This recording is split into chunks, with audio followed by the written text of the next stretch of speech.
The zombie movie has become a staple of the horror genre, and with so many different kinds of zombie movie being made, one could argue it has its own mini subgenres.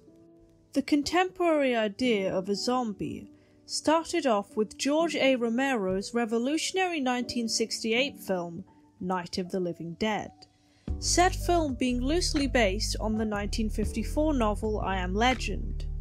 Along with kicking off the zombie subgenre as a whole, Night of the Living Dead sparked several sequels and remakes, as well as other films taking a more satirical approach to the tropes that came along with them. It's definitely feasible that the zombie subgenre was becoming oversaturated by the time the 2010s rolled around, with the rising popularity of shows like The Walking Dead. Well, today we're not going to be having such a refined discussion. Come on, this is my channel. We all know what kind of movies I like to talk about, and you clicked on this video.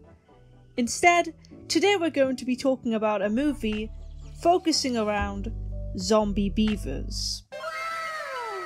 In a 2014 article by The Hollywood Reporter, Zombeavers director Jordan Rubin insisted his movie, which came out in the same year, was not supposed to be like sci-fi's 2013 film Sharknado.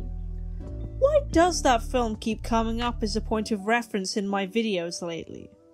Apparently, Zombeavers was supposed to be more of a parodical take on 80s horror movies, compared to Sharknado's over-the-top campy comedy. To me, it's all about doing it straight. It's a serious situation. It's pure horror. Playing to the reality is so funny, said Rubin, according to the article. Did he achieve what he intended to with this film? I suppose that answering this question is the point of this review. The trailer for this film also became pretty popular on YouTube for the time, now massing just under 10 million views, which I think is worth noting. The movie begins with two truckers who are transporting some dodgy chemicals. They have a conversation about relationships, and there's a bit of romantic chemistry between them, which I was not expecting. One of the truckers is played by Bill Burr as well, which also came as a surprise. They hit a deer while Burr is texting and driving, the accident being shown through a silly excessive blood effect. The chemicals fall into a body of water, and they float downstream towards a group of beavers, shown through footage overlaid with some animated opening credits.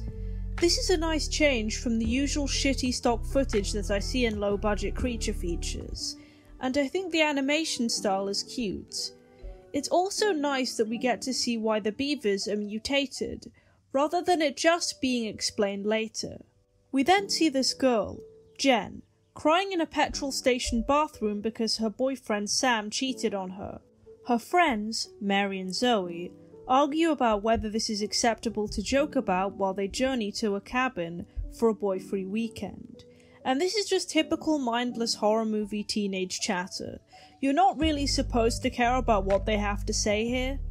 This random guy gets munched by the beavers off screen, and the girls arrive at the cabin. Jen complains that there is no service, and Mary scolds her for being attracted to an asshole, and responding to Sam's messages earlier, something that will become kind of ironic later. The girls get into the time to die slasher movie attire, and the girls spot a beaver dam, swimming over to go and take a look. The beaver dam and lodge are covered in this weird green substance, and a horrible bear effect appears out of the woods. This hunter guy called Smith scares it off pretty much immediately, and tells them to stay clear of beavers in general, and to be more modest. I think it's kinda dumb that they went to go see the beavers anyway. Like, these are wild animals. They could have rabies or some other disease.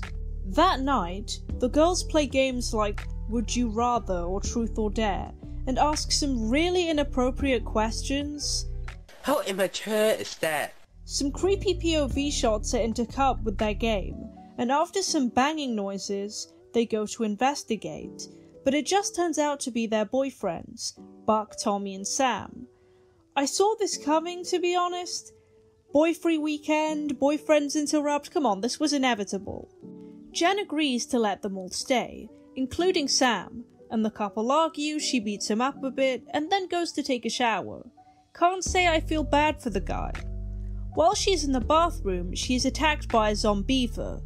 After some amazing input from the boys... Oh, you know what we should do? We should capture it, and we'll raise it as our own. Jen, you are a really ugly crier. Tommy kills it with a baseball bat. The fake blood effects are quite obviously, well, fake, but the animatronic used was pretty decent. I liked it. They throw the body in the trash, but the next morning, it's missing. Spooky. Jen doesn't feel comfortable swimming with them in case of more beavers, and the boys mock her. Why is Buck wearing a hat though? Imagine how heavy it will be when it gets wet. It's then revealed that Sam cheated on Jen with Mary, dun dun dun, before a beaver attacks, chewing off Buck's foot and scratching up Tommy. The foot prosthetic is pretty good, although the stump and blood, again, betrays it. Shouldn't have worn that hat, Buck. This is what you get. One of the beavers chases Jen back to the house and attacks her, and Sam throws Zoe's little dog into the water to distract the beavers. The dog is attacked, and this actually made me kind of sad. I'm definitely one of these anything but the dog people when it comes to horror movies. The rest of the group makes it to the house, but discover that the beavers have cut the phone lines. I didn't realise the beavers were able to plan stuff like that. Zombies or not. Pretty sneaky. God. Zoe, upset with Sam about the dog, reveals to everyone that Mary was the girl that Sam was unfaithful with, and the beavers surround the house.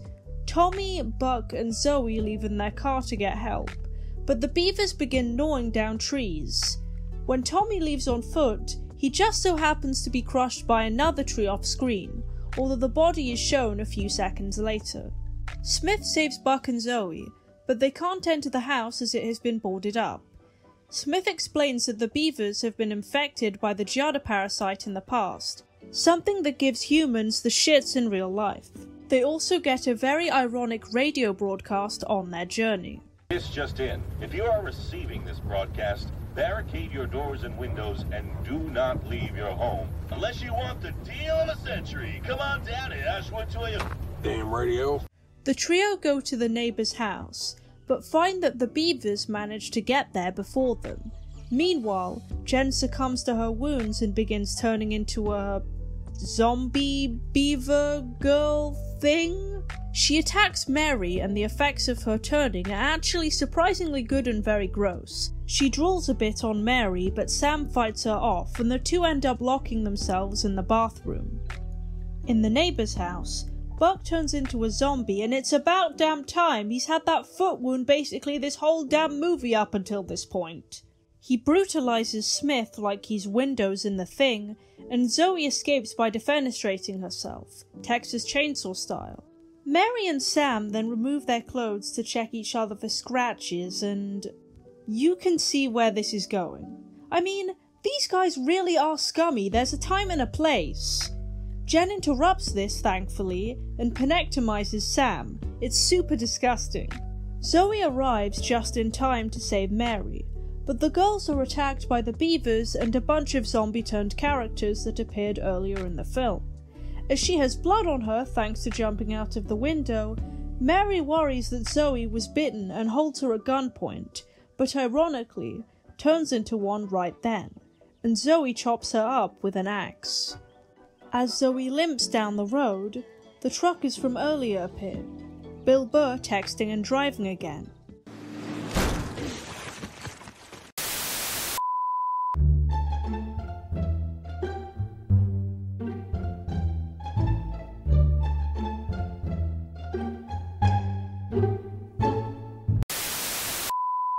The zombie subgenre plays on things that humans naturally find grotesque.